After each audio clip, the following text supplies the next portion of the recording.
Ethical Perspectives on the News is produced by the Interreligious Council of Linn County, which is solely responsible for its content. The views and opinions expressed on this program do not necessarily reflect those of the staff and management of KCRG TV9.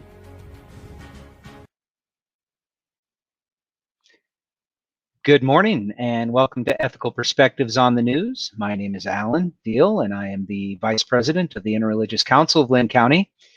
On this morning's show, we're going to talk about, or really ask the question, should we be concerned about federal deficit spending and our national debt?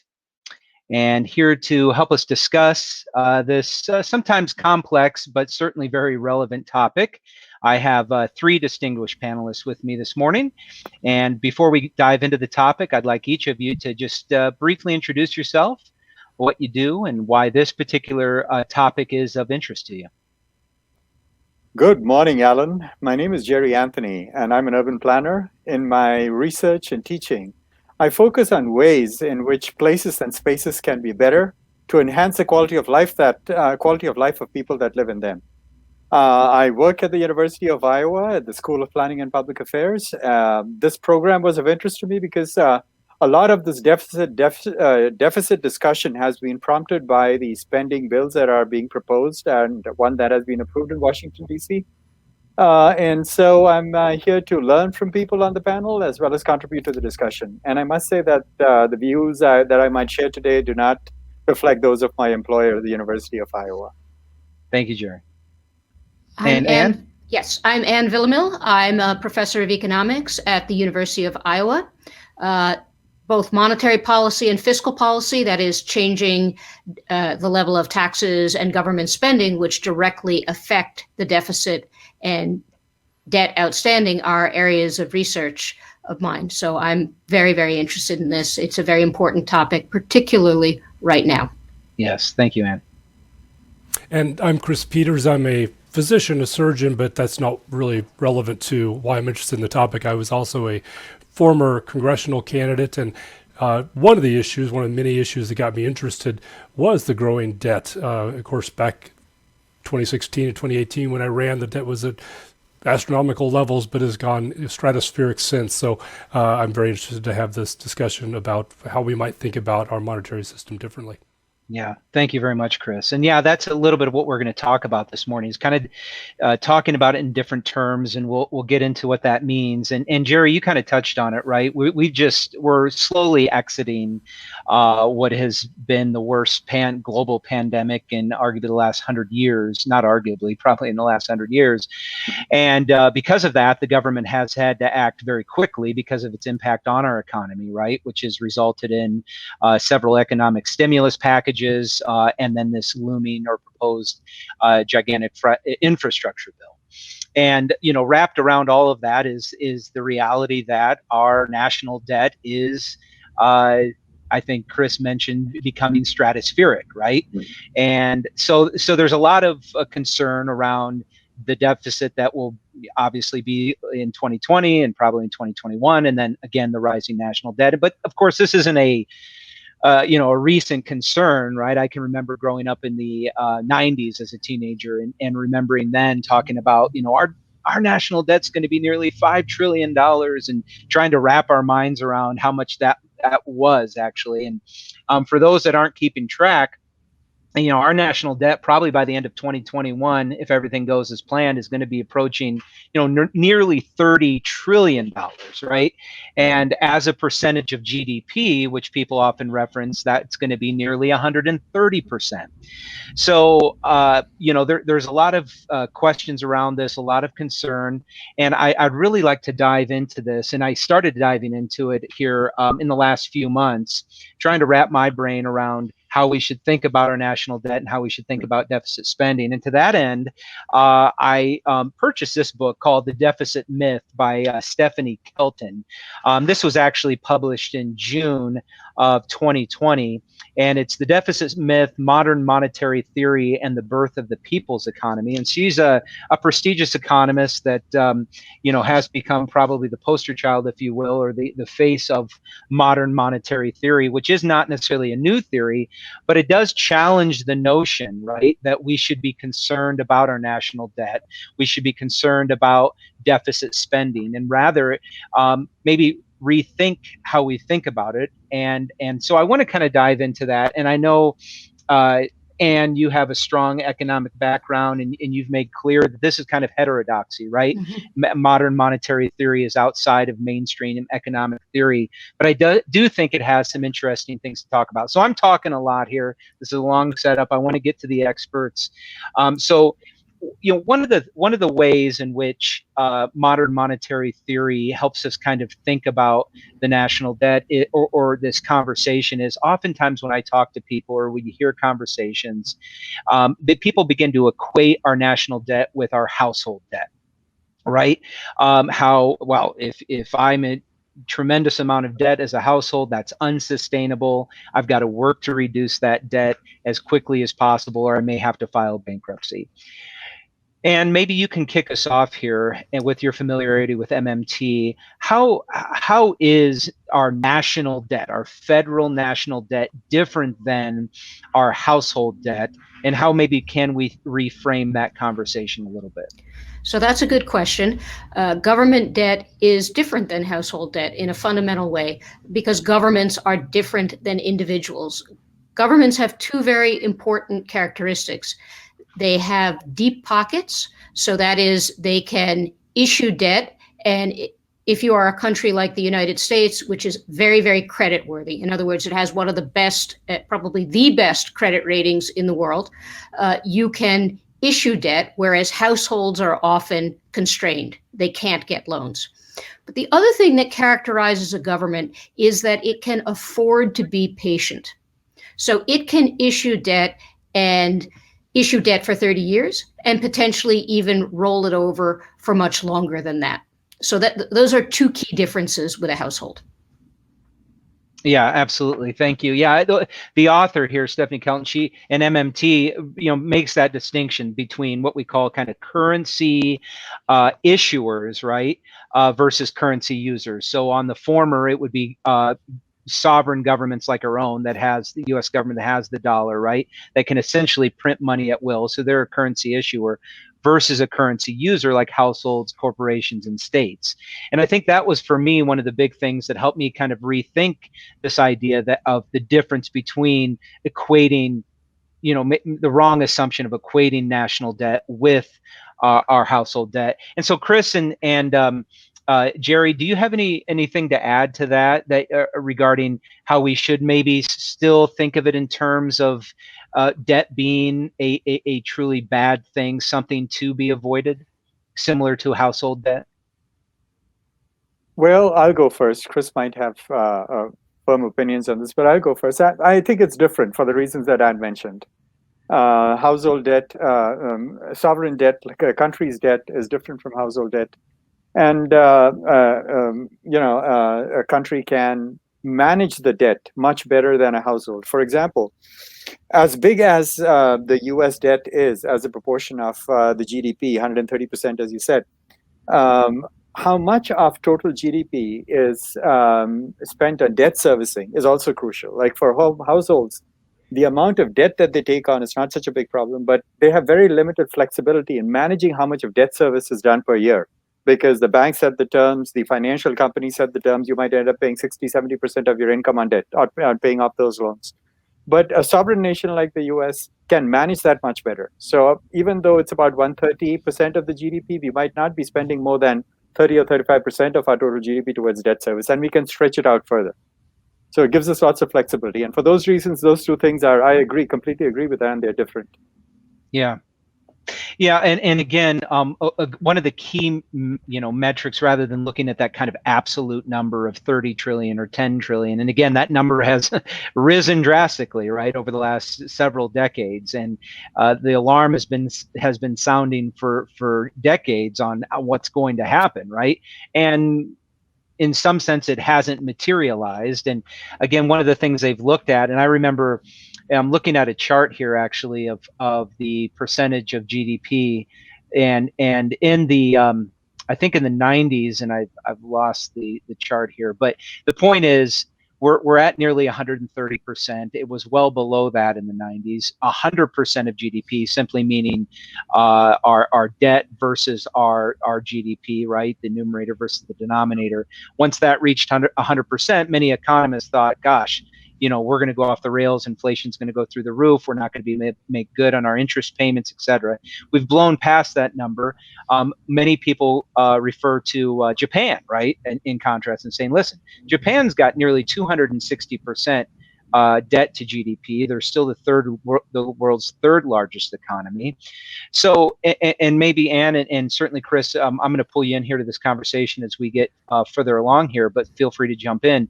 But Ann, is it true that maybe some of the dire predictions that economists have made in the past regarding that kind of rising national debt, debt to GDP percentage has not materialized? And is it because of maybe a fundamental misunderstanding?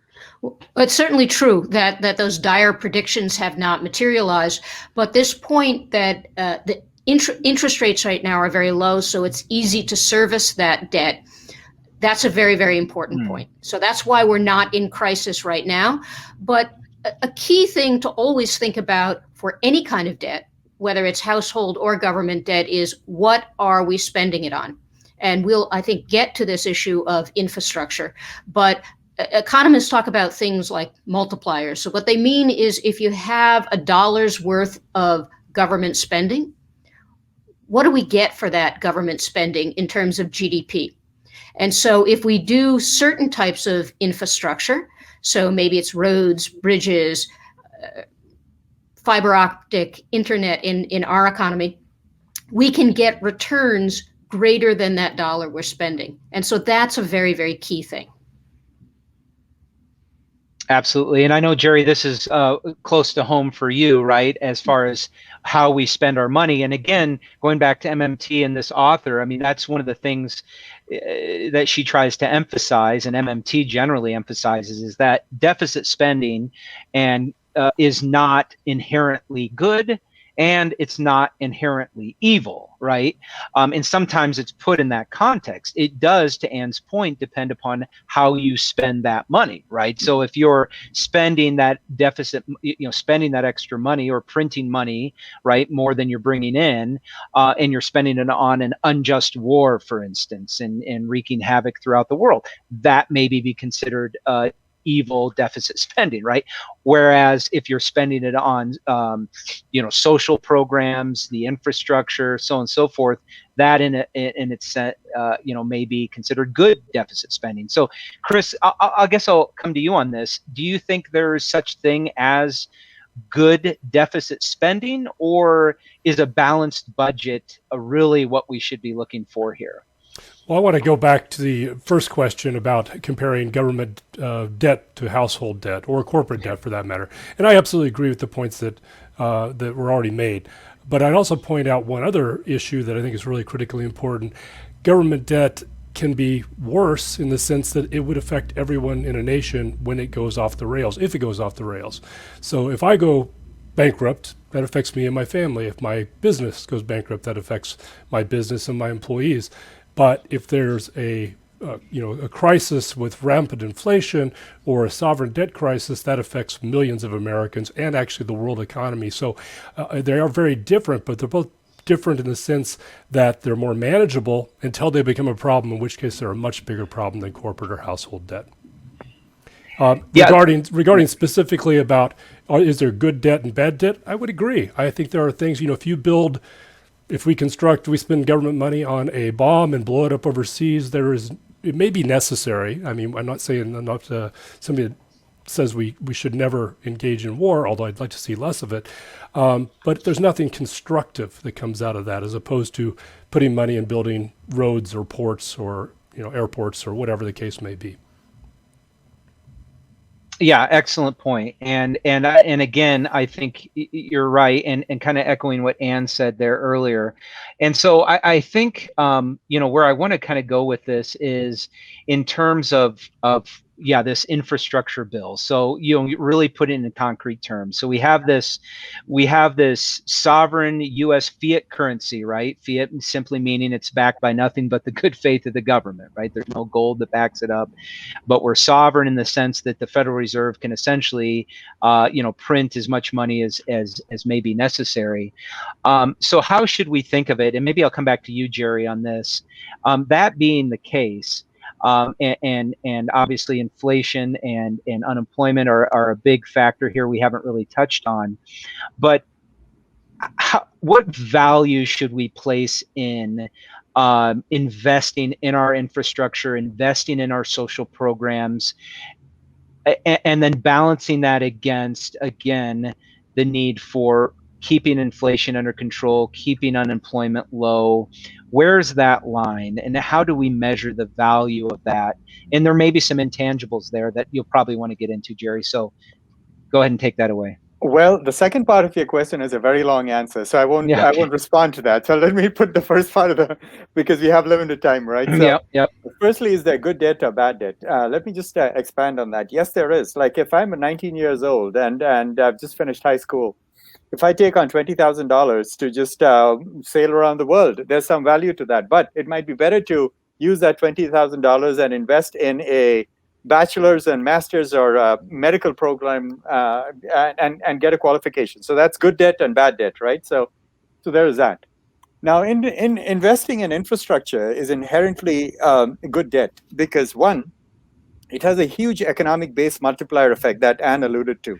Investment in infrastructure, $1 invested by the government, it boosts the GDP by 1.4, 1.6, which is very, very good. And infrastructure, especially construction, is a sector of the economy where there are very few barriers to entry. Like people with limited qualifications can get in. It's easy to set up a construction business. It's easy to be a construction worker. So there are huge employment gains also that come from that. But the reason for taking debt and investing in infrastructure, there's a more abstract, perhaps philosophical argument for it. And that is, in a capitalistic economy like ours, the role for government is when there is market failure. There are many, many sectors of the economy where the market will not come in, will not jump in. And the government has to jump in. And infrastructure, especially infrastructure, which is quite often a public good where you can't exclude people, such as, by and large, roads, clean air, water, is something where the government has to jump in. So that's the moral case for government intervention and engaging in some deficit spending, because it is going to inherently improve the economy, but also improve the quality of life of people and position them well to take the U.S. economy forward. Excellent. And one of the things we talked about, Ann, earlier prior to the show was how, in 2008, right, there was the infamous or famous, whatever your perspective is on it, of the government bailout, if you will, of big corporations, et cetera, et cetera. We're all probably familiar with that at a certain age. But we could argue that there wasn't enough spending at that time, and we didn't do enough to stimulate the economy. Hence the kind of many years of or a slow recovery, essentially. So, have we shown here just in the last year, in light of COVID and in the economic stimulus and looking at the stimulus specifically, that we made the right decision to invest quickly and rapidly in our economy, specifically its consumers? Has that been the right move? Is there enough data to show that? I think we have, and the data is emerging. So, one thing we need to keep in mind is that there are always constraints. So we can't go out and fund everything. This idea that taxes don't matter. This is one of the things I disagree with MMT. They say that taxes don't matter. Well, inflation is a tax that operates ultimately through the monetary system, and it's actually a very inefficient tax. So that's something we really don't want to have happen. But this idea of spending quickly after the most recent crisis I think we learned from the 2007 to 2009 financial crisis. So I think we're doing the right thing, and we're seeing that the economy is turning up in the U.S. more quickly than many people expected. And we can look at another economy collectively that's more or less the size of ours, Europe. Europe has been much more restrained in the spending, which is a bit surprising for Europe, and they're having a much slower recovery. Of course, they still don't have the pandemic under control, in fairness. I think it's also, I agree with all Van's points. I think the one thing that we have done, I hope we continue to remember this lesson going forward, is that more of what we've done as far as relief in a recession is giving money actually to people, as Ann mentioned, as opposed to corporations and financial institutions. And we know this also, that what we see in charity organizations, some of the best research has shown that actually giving people in a poorer country money is actually more valuable, a higher yield on return, better benefit to those lives than giving money, say, to the government of that poor country. So I like how we've changed that focus more to the actual Americans as opposed to corporations and particularly financial institutions. Yeah, I was reading an article today. One interesting caveat to that is the labor shortage that we apparently seem to have here in our current economy. Right, there's for one of the first times in a while, we've had, there's more jobs than people are looking for, and that's interesting, and some point to the fact that it could be people are not looking for jobs because the economic stimulus or the monthly unemployment insurance that they currently qualify for may disincentivize them to look for a job. Do you see that as a long-term problem or an impediment to economic stimulus or generally having free government money flowing to its citizens? I can jump in on that one. These programs are temporary. So I think, people are making more not being in the labor force in some cases. So of course, then they have an incentive to delay as much as they can. So I think that there are some issues with that, but these are temporary programs. The bigger problem is that there has been a decline in the so-called labor force participation. That is, less people are looking for jobs. And that's one of the reasons for this is in the height of the pandemic, for every job lost by a man, 8 women withdrew from the labor force. And I think and schools were closed, childcare facilities were closed. We understand the reason for that, but that's another reason I think that in terms of infrastructure, part of the plan is traditional infrastructure. The other part, meaning directed towards capital, machines, roads, things like that. The other part of the plan is directed towards labor. Very good. So there's a few different directions we could go here. I think, Jerry, I want to maybe come back to you, and Chris, you can chime in as well. But and you touched a little bit on it. But when it comes to investing, in infrastructure, when we see people busy, when we see people employed, certainly this has to have a net, positive benefit on the overall well-being, people's outlook, people's optimism about their future, about their own family's future, and seems to me would have some sort of kind of snowball effect, right? Of just people working harder, people taking risks, people becoming entrepreneurs, people innovating at the corporate level, et cetera, et cetera. So what can you talk just about some of those secondary benefits, if you will, or ancillary benefits of investing directly into our economy like that?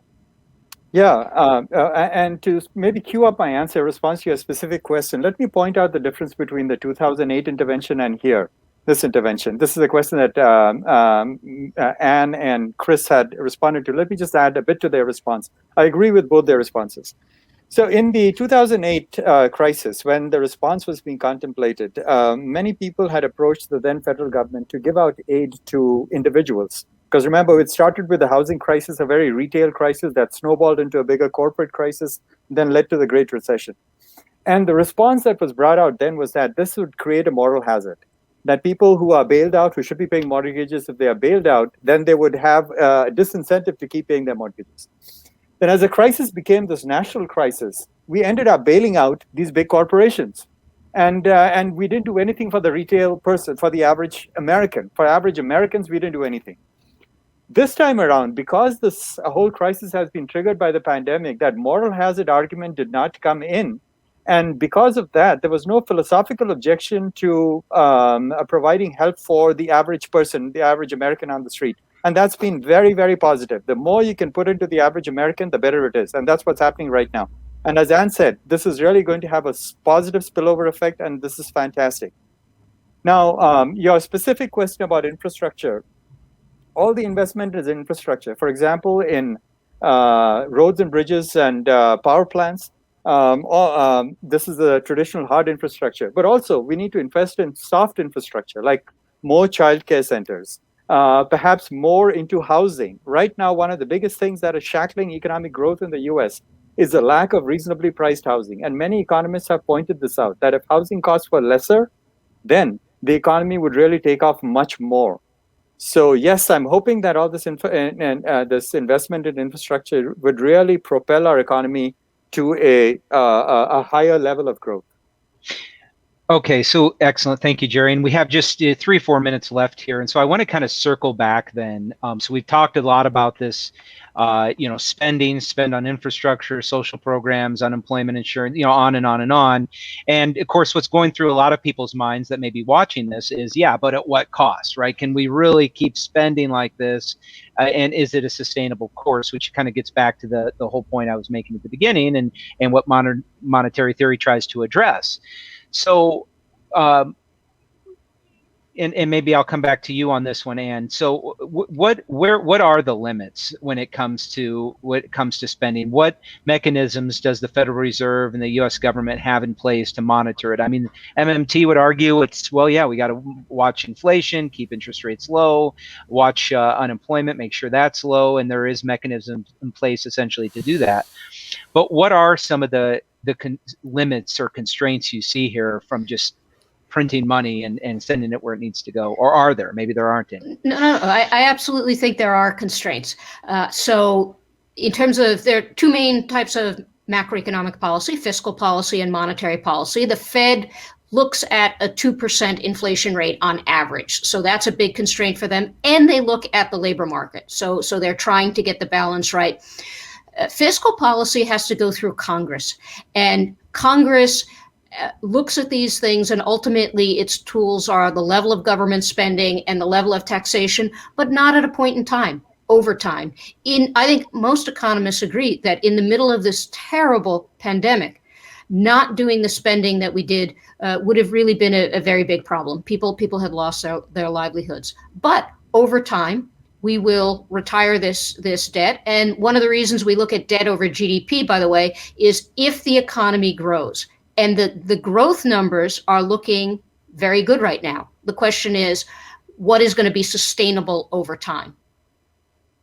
Yeah, that's the $1 million question. Jerry or Chris? No, I don't really have much to add. I agree with Ann. I think there are constraints. We don't know where they are. I worry that we may find out suddenly and in a really bad way that's earlier than we hope. Well, let me approach the question from the other side. That is, can we afford to do nothing? Right now, we have tremendous inequality in our society with several people. So a certain percentage making a lot of money and really prospering. And I don't grudge them that. They should. They've taken risks. They've been innovative. They should. But about 50% of the US population is struggling. It's struggling to put bread on the table, struggling to have a decent quality of life. They have no ways of achieving, pursuing life, liberty, and happiness. They don't have that. Can a society, a country that has got monetary sovereignty like ours, just stand by and do nothing? I don't think we can. Thank you, Jerry. Yeah, and we're at the end of our time here, and I agree, right? I think the goal of whatever side of the aisle you sit on is to make everyone's life in this country better, right, in the most efficient way possible. So, again, thank you for for joining us here this morning, and for those viewers that joined us as well. This has been a great talk, and hopefully you've learned something. So, have a great Sunday morning. Take care now. Bye. Take care. Bye. Bye-bye. Thanks.